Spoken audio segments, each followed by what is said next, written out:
sendo tempo que já é hora de despertarmos do sono, porque a nossa salvação está agora mais perto de nós do que aceitamos a fé. A noite é passada e o dia é chegado.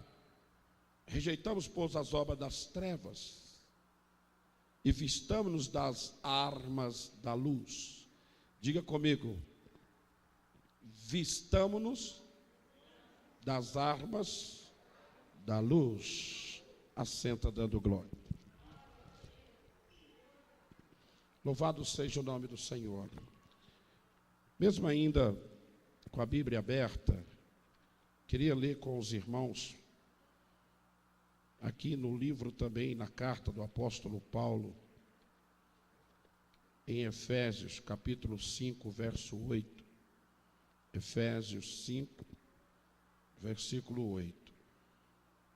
O que Paulo fala no verso 5, 8? Ele diz: porque no outro tempo eras trevas, mas agora sois luz no Senhor. Andai como filhos da luz. Amém? Glória a Deus. Você pode fechar os olhos. Vamos orar, falar com Deus neste momento. Querido e eterno, soberano Deus, Pai de poder, de glória, não há outro Senhor a não ser o Senhor para nós bendizermos, enaltecermos, ovacionarmos o Teu santo e poderoso nome. Aqui nós damos graça e aqui nós Te louvamos e aqui nós Te bendizemos para todo sempre. Amém. Amém? Amados, qual é a sua visão para a atualidade que você está vivendo? Estamos ouvindo muito falar sobre o fim de todas as coisas. Dentro do conceito bíblico, na verdade, nós estamos presenciando o cumprimento da palavra de Deus. Ainda que seja o cumprimento da palavra de Deus, nós ainda temos que ter fé de vencer este mundo. Sabemos que dentro do conceito escatológico, muitas coisas ruins vão acontecer. Está previsto na palavra de Deus. Está previsto na palavra de Deus, lá em Timóteo, Paulo escrevendo ao Timóteo, que o homem tornaria amante de si mesmo. Estamos presenciando isso também. A apostasia, que é um dos maiores sinais da volta de Jesus dentro da igreja, estamos presenciando também. O que é apostasia? É um esfriamento. Apostasia é uma vida que está vivendo o passivo em um momento perigoso, em que não devemos viver esse momento passivo, porque esse momento passivo, ele pode nos levar à destruição, ele pode nos levar a ser como as 5 virgens que não tiveram azeite suficiente para encontrar com o noivo. Quando o apóstolo Paulo está falando a respeito de tempo, o apóstolo Paulo, ele refere a palavra tempo, nós podemos ver em 3 sentidos. Podemos ver a palavra tempo no cronos, que é esse tempo que passa, que o relógio não para. Podemos ver o kairos de Deus, que é o tempo de Deus, e o aion de Deus, que é a eternidade, o tempo de Deus. Quando o apóstolo Paulo fala a respeito de mudança de estação, que ele está falando aqui em Efésios capítulo 5, versículo 8, a identidade no corpo. Eu sou filho da luz. Nós lemos aqui ele falando sobre nós sermos filhos da luz. O que é ser filho da luz? Ser filho da luz, nós estamos presenciando e vendo tudo o que acontece aqui agora. E quando nós somos filho da luz, o apóstolo Paulo, ele diz sobre nós imigrar. Imigrar para onde? Ele está falando sobre imigrar para a luz. Quando o apóstolo Paulo refere sobre discernimento de tempo, que é hora de nós discernirmos o tempo, esse tempo que o apóstolo Paulo se refere ele está se referindo ao tempo escatológico. Discernir o tempo, ele está falando sobre as coisas ruins do tempo escatológico. E o tempo escatológico, eu queria enfatizar o seguinte, que ele é uma ameaça para quem não está preparado. Os sinais que a Bíblia fala não é ameaça para quem está preparado, para quem está andando com Cristo, quem está na luz. Não. As ameaças escatológicas é para quem está acomodado, quem está no meio das trevas, que não estão enxergando, que não estão presenciando, que não estão sentindo que Jesus está voltando. A palavra enfatiza e diz que nós fomos transportados das trevas para a luz. E sendo luz, estou vendo todas as coisas aqui, estou persistindo todas as coisas. Aqui os meus olhos contemplam tudo. Então tudo aquilo que vem, que não está de acordo com a palavra de Deus na minha vida, estando eu com Cristo, eu não posso de forma alguma aceitar, mesmo no tempo da escatologia. Então olha só, esse versículo de Efésios, capítulo 5, versículo 8, ele fala sobre quem somos nós. E o Paulo está dizendo sobre nós abandonar um antigo estilo de vida. Que vida é essa? Uma vida passiva. Estava lendo a respeito da passividade. O adversário, ele ocupa um dos poderes maior que o homem tem, a vontade. E a intenção do diabo dominar a minha vontade é fazer que eu fique passivo. Olha, presta atenção nisso.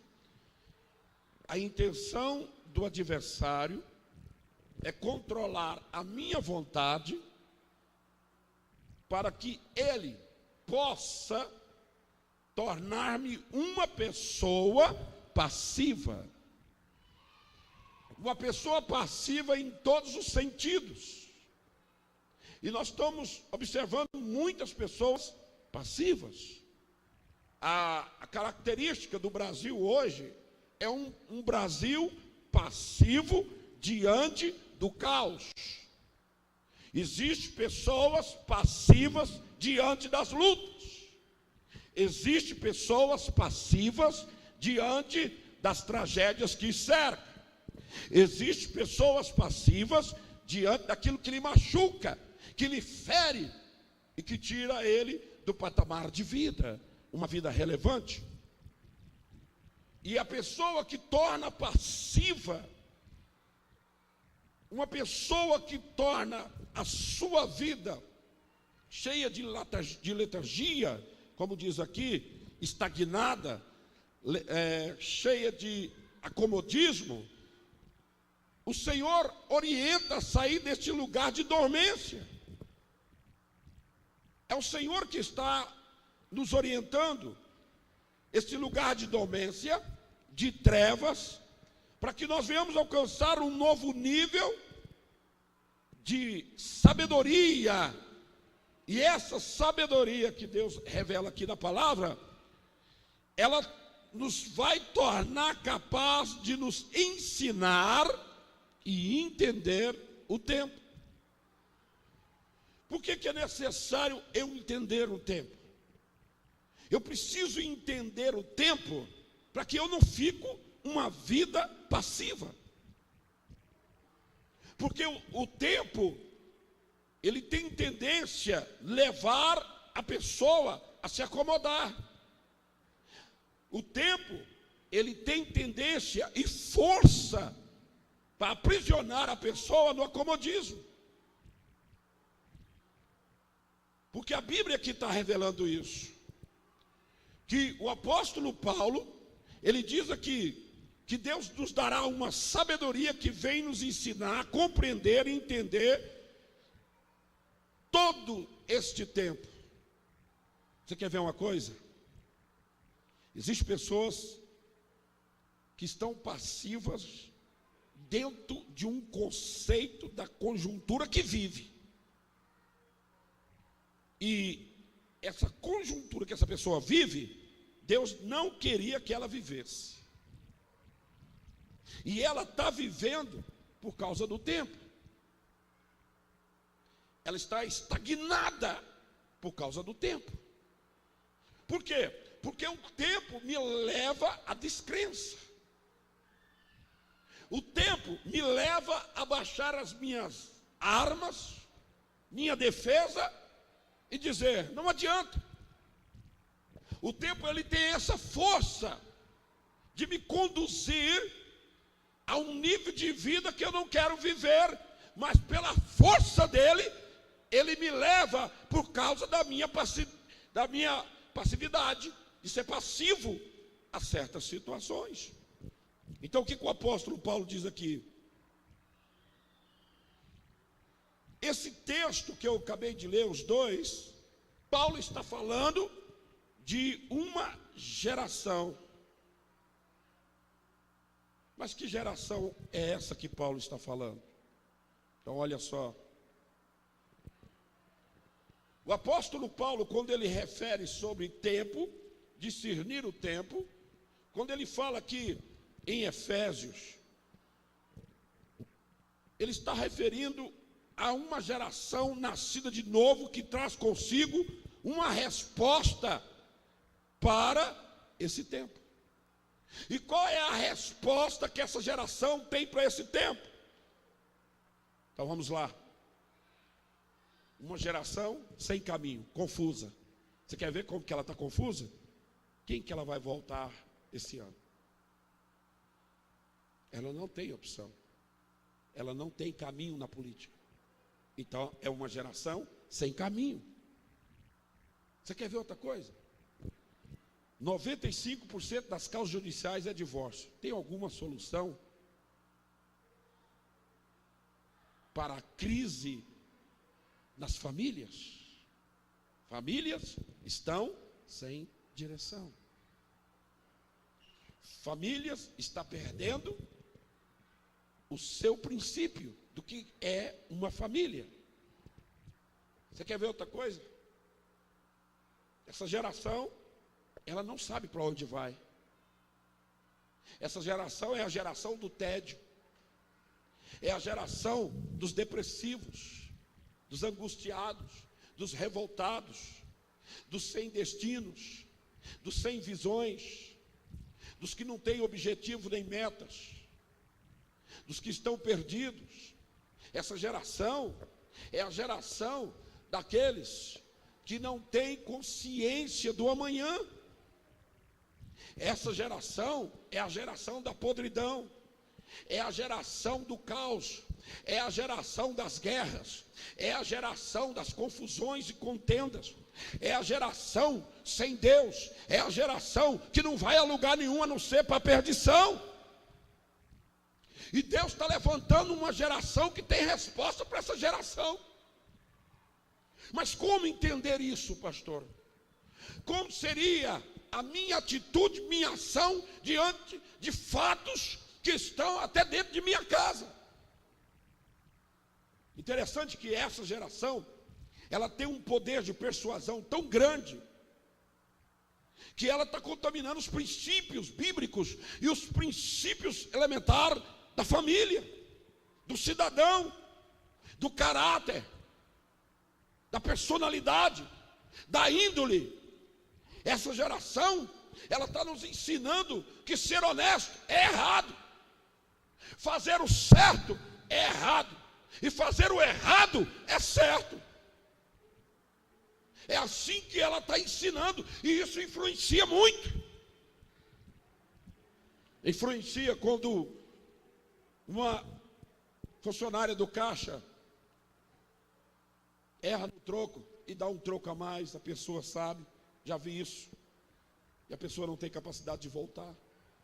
Essa geração é daquela que a pessoa faz de conta que joga uma carteira de dinheiro, e a maioria não tem coragem de pegar e gritar com a pessoa. Essa geração é uma geração que ela tem capacidade de ver uma criança passando fome na rua e não fazer nada.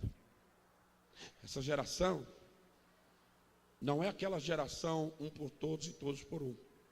Cada um se vira. Então a igreja, que é uma família, A igreja, que é uma geração, ela tem que mostrar tudo o contrário que está acontecendo lá fora. Por quê? Porque a igreja do Senhor foi tirada do mundo. A palavra igreja, no grego, eclésia, significa tirado para fora. E se nós formos tirados para fora, eu vejo que Deus, Ele quer operar na minha vida, na sua vida, para dar uma resposta a essa sociedade. E por isso que eu estou aqui hoje, por isso que você está aqui, sabe por quê? Porque Deus tem poder de modificar e de qualificar a sua vida para dar resposta a quem não tem. E essa resposta não será uma resposta de microfone, de alto-falante, de mídia, não. Essa resposta será uma resposta em que a sociedade não tem. O quê? Qualidade de vida. Aleluia. Qualidade de vida. Então eu vejo, amados, que essa geração de Deus agora, essa geração, ela tem que ser a geração mais abençoada. Por que mais abençoada, pastor? Porque lá fora ninguém está sendo abençoado. Lá fora ninguém está tendo paz. Lá fora ninguém está tendo equilíbrio. Lá fora ninguém está tendo resposta. Lá fora ninguém está tendo saída. Lá fora ninguém está tendo milagres. Lá fora ninguém está tendo luz. Lá fora ninguém tem uma mão estendida para ajudar o próximo. Lá fora eles não têm o Deus que nós temos. E o Deus que nós temos é um Deus de poder. Por isso que nesta noite eu quero aqui, em nome de Jesus, desafiar aquilo em que essa geração não pertence, mas por causa da influência, ela está nos atingindo, e nós devemos reclamar o direito dessa geração. Então o apóstolo Paulo, ele revela algo muito profundo. Quando o apóstolo Paulo fala aqui em Efésios, sobre, eu queria ler novamente, olha o que ele fala aqui, no livro de Efésios que nós lemos, no capítulo 5, versículo 8, olha só, porque no outro tempo, nós éramos trevas, mas agora, que é presente, nós somos luz no Senhor. Aí ele diz, andai como filhos da luz. O que o apóstolo Paulo está dizendo? Paulo está falando de um aspecto de uma nova identidade, do aspecto de sermos filhos da luz. O que é identidade? Quando os filhos de Israel chegou diante de Jericó, estava aqui antes de atravessar o rio Jordão, os filhos de Israel tinham que ser circuncidados. O que é a circuncisão? A circuncisão era uma aliança entre Deus e Abraão. E o mundo espiritual, assuste você, o mundo espiritual dá muito valor em identidade. Quando aqueles filhos de Seva, preste atenção nesse detalhe, os filhos de Seva eram religiosos, eles praticavam o exorcismo, eles tinham sucesso em muitas ocasiões de exorcizar os demônios, eles conseguiam tirar os demônios, mas chegou um tempo em que eles foram numa casa, arrancaram o demônio de uma pessoa, e aquele demônio pediu a identidade deles, pediu que ele se identificasse. Olha, tanto que isso é sério. Pediu que ele se identificasse. E ele disse, eu conheço Jesus. Olha só, identificação. E conheço Paulo, identificação. Agora ele diz, quem é vocês? Quem é vocês? Eles não tinham uma identidade de filhos da luz. Você entendeu agora? Existem pessoas lá fora que são religiosas. Eles podem ir até um certo tempo, mas vai chegar um tempo que eles não vão conseguir. Por quê? Porque eles não têm identidade espiritual. O que é essa patente? O que é essa identidade? Essa identidade é um patamar elevado, dimensionado dentro do conceito espiritual. Por que dentro do conceito espiritual? Porque na Bíblia está dizendo que nós somos filhos da luz. E quando o apóstolo Paulo diz que nós somos filhos da luz, ele está dizendo filhos de governo caminha nessa nova unção. E que nova unção é essa? Essa é uma nova unção que você não se dobra. É a nova unção que onde não tem porta Deus abre. É a nova unção do milagre. É a nova unção da resposta. É a nova unção da cura. É a nova unção aonde a sua vida é relevante, abundante na presença de Deus. Eu vejo o contexto que nós vivemos, que quando Deus quer se mostrar, Ele vai usar alguém. Ele vai usar alguém. Por que Ele vai usar alguém? Porque nós somos do governo de Deus que caminhamos nesta unção. E esta unção é a unção que quebra o jugo do diabo. É a unção que despedaça o jugo de Satanás. É a unção que põe ele para correr. É a unção que você ora de manhã tem resposta à tarde. É a unção que vai fazer a diferença em nossas vidas. Diga glória a Deus. Olha o que diz a Bíblia.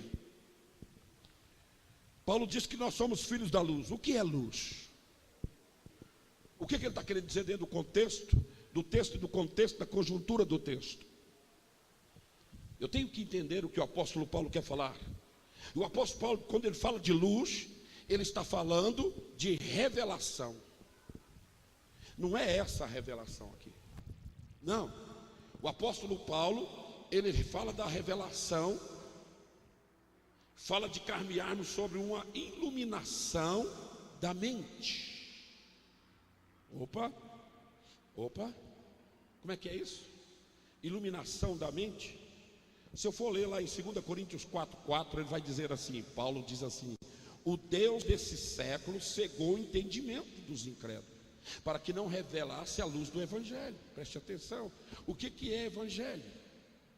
Evangelho no grego é evangelos, que significa anunciador de boas novas. Então eu vejo o texto de Jó. O texto de Jó mostra os anunciadores. O primeiro chegou e disse que os filhos de Jó morreram. Ele disse: eis que eu trago novas. O outro disse: seu gado morreu, deu peste. O outro diz: olha, os seus filhos estavam numa festa, tal, suas filhas estavam numa festa, e veio, tal, mataram todos. Vieram 4 trazendo, sabe o que? As novas. Quando eu abro a mente para ouvir, você pode observar que não é só nós cristãos, mas tem muita gente que não está vendo mais notícias, porque as notícias influenciam a mente e muda o caráter e a personalidade. Se você só ouvir o que passa na mídia, ela vai mudar a tua personalidade e o teu caráter. Então, lá em casa nós não assistimos mais jornais. Não dá, nossa mente tem que estar ligada em Deus. Antigamente nós víamos o Datena e o Corta Aqui, era só tragédia, paramos também. Porque isso vai mudando o nosso caráter, isso vai mudando a nossa mente. Hoje eu estava almoçando com a família e estava programando uma pesca, e a Suelene disse que lá a cascavel ia me picar, o outro disse que a onça ia me comer, o outro disse que eu ia cair no rio, as piranhas também iam me... Eu falei: vai, pelo amor de Deus, vai. O outro disse que o barco ia rachar no meio, o outro disse que... não, eu falei: o que é isso? Já larguei de assistir televisão para não ouvir desgraça, agora, a pessoa mora lá 20 anos, não aconteceu nada, parece que a serpente, as onças, tem um GPS, está dizendo assim: está chegando sangue fresco, carne nova, está identificando. Para com essas tragédias. Nós estamos vivendo uma época do fatalismo. Não sei se você tem percebido isso, uma época de fatalismo. E essa época de fatalismo, irmãos, isso é preocupante. Por que isso é preocupante? Porque isso pode moldar o meu caráter, daquele caráter que eu ia vencer, daquele caráter que eu ia conseguir, daquele caráter que eu ia conquistar, daquele caráter que eu ia tomar posse. Você sabia disso? A minha nora estava querendo fazer um concurso, o pai dela disse: você está velho demais. Vou voltar a estudar. Não, você já está velha demais. Nós estamos vivendo uma época de fatalismo. O outro diz, você está babando, vai dar um derrame. Você já prestou atenção? E nós estamos vivendo uma época de fatalismo. O filho fala assim, eu vou comprar. Compra não, porque isso vai dar tudo errado. Não faz, não, misericórdia. Que filhos da luz é esse? A irmã me ligou e disse, pastor, eu não consegui a casa própria que eu queria aqui na Barra. Eu disse para ela, você vai conseguir. Levanta a sua cabeça, Jesus vai te dar a vitória. A outra diz, pastor, a minha família me massacra, a minha família me humilha. Eu disse para ela, você já criou seus filhos, agora você tem que cuidar de você. Você é uma pessoa de um caráter abençoado, você é uma pessoa que tem casa, quantos muitos não têm. Irmão, nós estamos vivendo um momento de falar de coisas simples, porque as pessoas estão perdendo a essência das coisas simples. Como ter saúde, como ter duas pernas. Nós estávamos vendo ontem, eu parei, chamei, a senhora estava dormindo, eu disse, acorda para você ver isso aqui. O camarada todo aleijado, e o pescoço dele é para baixo. Então para ele falar, tem que botar o microfone aqui, porque a cabeça dele toda é para baixo, e ele é aqui, ó, e a cabeça dele toda é para baixo. O cara formou economia, o cara fez mestrado, o cara tem 3 faculdades. 3 faculdades. O outro que só mexe a cabeça, cuida de 2 marmanjos, o pai e a mãe, e só mexe a cabeça. Se formou, se credenciou com a caneta na boca. E gente perfeita, sadia, numa reclamação, numa murmuração, num fatalismo. Isso é pessoas que estão em trevas. Toda pessoa que vive fatalismo e que tem um negativismo na sua vida é porque está em trevas. Está em trevas, vive em trevas. Não está vendo o melhor de Deus na sua vida. Eu vejo o melhor de Deus na sua vida. Vamos parar com esse fatalismo, irmãos. Misericórdia. Uma coisa que você fala, logo vem alguém e diz, não, isso não vai dar certo. Vem uma pessoa falar uma coisa, a pessoa diz assim para você, você fala algo para a pessoa, ela fala, você não vai conseguir, você não vai para frente, isso vai dar errado, a onça vai te comer. Falaram o nome de uma cobra lá que eu nunca vi na minha vida. Cascavel do rabo de osso. Se te picar, você morre. Não dá tempo de chegar. Você vai morrer. Cuidado com a securia. Ela pode pegar o barco e enrolar no barco. Falei, que terror, meu Deus! Liguei pro rapaz, não vou mais não. Falei, gente, é só 3 dias. Eu gosto de pescar, pelo amor de Deus. Não vou... Vai não, tá cheio de osso. Aí até falaram para mim, se jogar cocô na cabeça, as onças não vêm. É o jeito. Para ver se vocês quietavam, pelo amor de Deus. Diga assim comigo, eu tenho vitória na minha vida. Olha para o seu irmão, diga para ele, Jesus vai mudar a sua história. Nós somos filhos da luz, diga glória a Deus. Aleluia. Olha só, nós vamos andar sobre uma nova compreensão ao reino, porque estamos tão confusos se somos filhos da luz.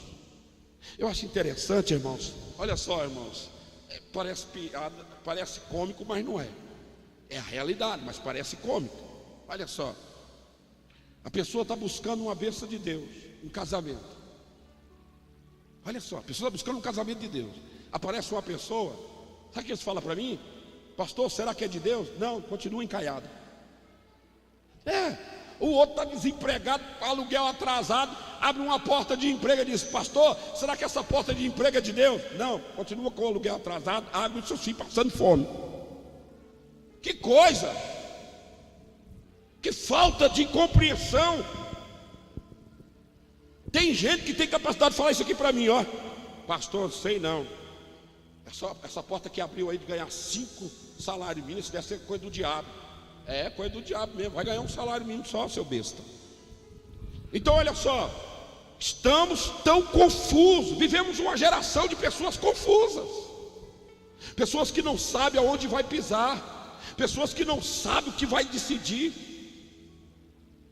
Menino lá na Barra estava pegando um carro novo, ele ficou quase 30 vezes ligando para mim para ver se é de Deus o carro. Olha tanto, olha irmãos, como que é as coisas. Ele vendeu o carro dele, passou uma semana, quem comprou o carro dele bateu no poste, quase morreu, está na UTI. Deus queria tirar o carro da mão dele e ele teimando. Foi a maior dificuldade.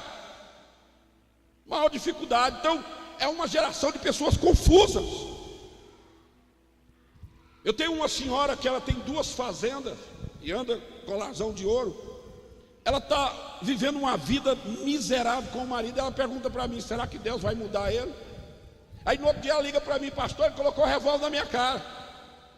No outro dia ela liga para mim, pastor, ele está bêbado lá, que está jogado na rua, eu não aguento mais essa vida. Eu digo, irmã, sai dessa vida. Ela falou, não, mas Deus pode mudar. São pessoas confusas, que não sabem o que quer na vida. Quem é que vai viver com um troço desse, com uma tribulação dessa? Parece que gosta de sofrer. São pessoas confusas. Olha aqui, fala de um novo filho, gerado com uma nova mentalidade, um novo padrão de interpretação das coisas, um novo padrão de interpretação da coisa. Irmão, tu viu, tu percebeu, tu já sabe o que é. Não precisa de correr atrás de profeta, não. Vou repetir, nós somos essa geração. Que geração? Uma nova mentalidade, um novo padrão de interpretação das coisas. Olha só, Deus quer que você cresça? Quer. Você está tendo condições de montar isso agora? Tem. A pessoa fica perguntando, pastor, será que vai dar certo? Opa, Deuteronômio capítulo 28 diz que eu nunca serei cauda, diz que eu nunca estarei por baixo, só por cima. Você vai montar uma coisa em que ele está tendo todo o projeto na mão, está dando tudo certinho, Deus quer que ele seja o quê? Precisa de perguntar. Deus quer que ele seja o quê? Cabeça. Deus quer que ele esteja por cima. Você está entendendo agora? As oportunidades que podem surgir na sua vida, mudança de sorte que pode surgir na sua vida. Deus pode resolver a sua vida? Pode. Você tem que ter mudança de mentalidade. Você tem que ter mudança de mentalidade. Eu preciso mudar a minha mente. Você precisa mudar a tua mente. Sua mente não pode ser essa mente antiga. Homens e mulheres preparados para reinar. Homens e mulheres preparados para reinar. Porque queremos o realizar de Deus no nosso tempo, no nosso jeito, de nossa forma, e de muitos de nós esquecemos o quê? Como Deus age, como Deus opera, como Deus lida com as coisas. Irmãos, existe um tipo de pessoa que Deus quer que você seja. Pessoa resolvida. Eu admiro uma pessoa resolvida. Eu admiro uma pessoa resolvida. Aconteceu? Aconteceu, pronto. Agora o que eu tenho que fazer? Aí, eu não vou ficar aqui. Eu vou me levantar e vou tentar reconstruir novamente. Não vou ficar murmurando pela a destruição, a devastação, não. Sou pessoa resolvida. Deus quer pessoas resolvidas. A irmã disse, o senhor é muito determinado. Eu sou uma pessoa resolvida. Eu não choro por leite derramado. Para de ficar chorando por leite derramado. Só vai perder tempo. Existem pessoas que são saudosistas. Se isso não tivesse acontecido há 10 anos atrás. Se isso não tivesse acontecido há 20 anos atrás. Para com isso. A vida é cheia de surpresa. E ninguém disse que a vida seria fácil. A vida é para batalhar, é para enfrentar. Eu aprendi uma coisa com a vida. Ela me oferece coisas boas e coisas ruins. Só que tem um negócio. a vida não me obriga a aceitar as coisas ruins. Ela não me obriga. Depende da maneira da pessoa.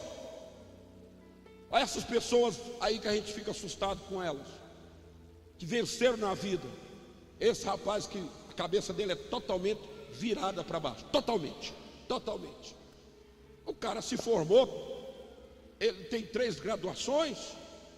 E esse que só mexe com a boca, o cara também tem 2 faculdades, cuida de 2 irmãos perfeitos que não arrumam emprego. Então ele não aceitou aquilo na cadeira de roda, ele não aceitou aquela fatalidade. Nós não podemos aceitar as fatalidades, nós temos que dar a volta por cima. Por isso que Deus está dizendo para nós hoje: somos filhos da luz. Uma nova mentalidade. Eu não aceito fracasso, derrota. Você pode, escuta essa, você pode perder uma luta, mas não uma batalha. Você entendeu? Há momento que você pode ser abatido, mas Deus vai te levantar. Isso não significa que você morreu, porque a guerra acabou. A guerra não acabou. A guerra só acaba quando você vencer ela. Por quê? Porque a vitória é sua e não do seu inimigo. Põe isso na sua cabeça. A vitória não é do seu inimigo, a vitória é sua. Você pode tombar, mas você não vai permanecer lá. Por quê? Porque Deus vai dizer assim: levanta-te, porque eu estou contigo. Não tem ânimo, eu vou te dar ânimo. Não tenho força, eu vou te dar força. Estou machucado, vou curar suas feridas, mas eu quero você de pé.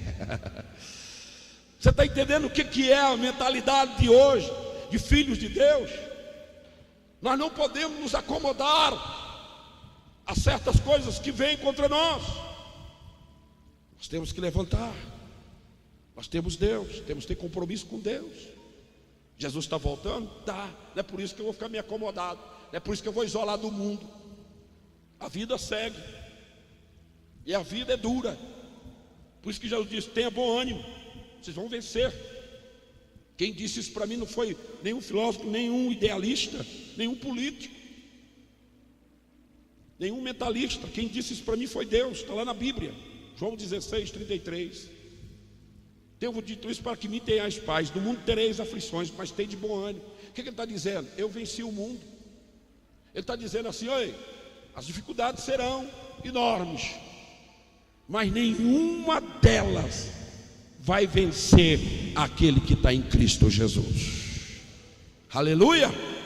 Você pode mudar a sua história. Você pode mudar, sim, a psicologia ensina isso, que o seu eu muda a sua história. Você não pode ter um eu fraco, doente, estabilizado, um eu medroso. Medo faz parte da nossa vida? Faz, mas não nos controla. Tive que falar isso para a irmã Ilma ontem à noite. Ela estava com medo de ficar na casa dela. E eu disse: aonde você for, você pode morar até no condomínio, esse medo vai continuar com você. A questão não é a casa, a questão não é o local, não é o setor que ela mora, a questão é ela mesma. Aí eu perguntei: já teve assalto aqui? Ela disse: nunca. Tem um policial que trabalha no mercado, eu perguntei para ele, ele disse assim: esse aqui depois do São Fraude é o lugar mais seguro.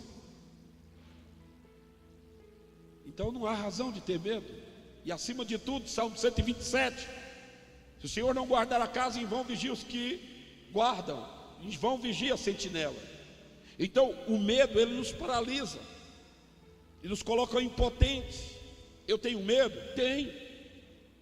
Tenho medo? Sim, mas eu não deixo ele me dominar, porque se ele me dominar, ele vai tomar conta de mim, e depois ele vai espalhar na minha vida.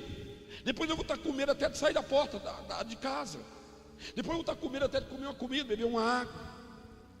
Vai virar fobia a minha vida. Eu não posso ter medo de nada, porque a Bíblia diz: ser corajoso. Falou para Josué: ser forte e corajoso. Isso é característico de quem quer conquistar. Quem quer conquistar alguma coisa, ele tem que ser forte e corajoso. ele não pode ter medo. O medo me impede. O medo, ele me impossibilita de crescer. O medo, ele me impede de ser feliz. A irmã disse: pastor, será que eu vou ser feliz? Estou com medo. Falei: irmã, há quanto tempo você está sem alguém? Ela disse: tem mais de 10 anos, mas eu tenho medo. Então o medo fez aquela mulher encasular-se na solidão.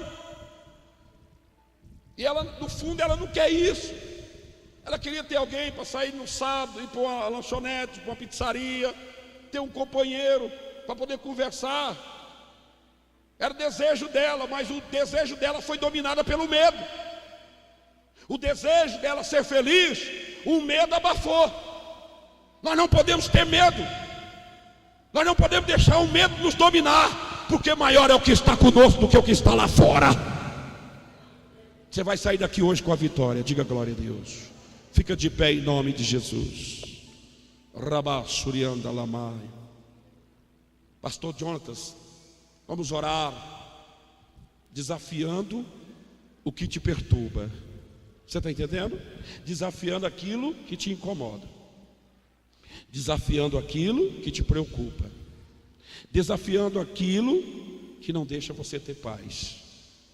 Eu quero que agora você se concentre lá naquela situação. Você vai enfrentar ela aqui hoje. Você vai derrotar ela aqui hoje. Hoje é o culto dos desafios. Você não vai se dobrar diante disso. Você vai marcar. Olha só o que é audácia. Quero que você marque um sinal de Deus na sua vida desse culto dessa noite. Porque a palavra de Deus diz: e os discípulos saíram pregando, e Jesus cooperando com eles e confirmando a palavra que eles pregavam. Então Jesus vai confirmar esta palavra nesta noite. Como que ele vai confirmar? Você vai pedir um sinal de Deus. Você vai enfrentar aquilo que está te paralisando, estagnando a sua vida. Chega. Você tem que ter discernimento do tempo. E eu vou dizer uma coisa aqui, pura e verdade. Eu e você que está aqui nesta noite, o tempo está nos escravizando. Não deveríamos nós estarmos passando por isso. Não deveríamos nós estarmos sendo entristecidos por causa desse tempo de amargura, de tristeza e de tribulações. Eu quero dar um basta. Eu quero dar um basta nesse tempo hoje. Diga isso para você mesmo. Você tem que dizer para você, não é para Deus não. Você tem que começar a te convencer de que o tempo chegou de você dar a volta por cima. O tempo chegou de você cantar o cântico da vitória. O tempo chegou de trazer mudança. Deus quer trazer renovação e mudança na sua vida. Chegou o tempo. É você que vai definir agora. Você não vai sofrer mais 10, 20 anos. Chega. Eu quero definir o tempo hoje na minha vida.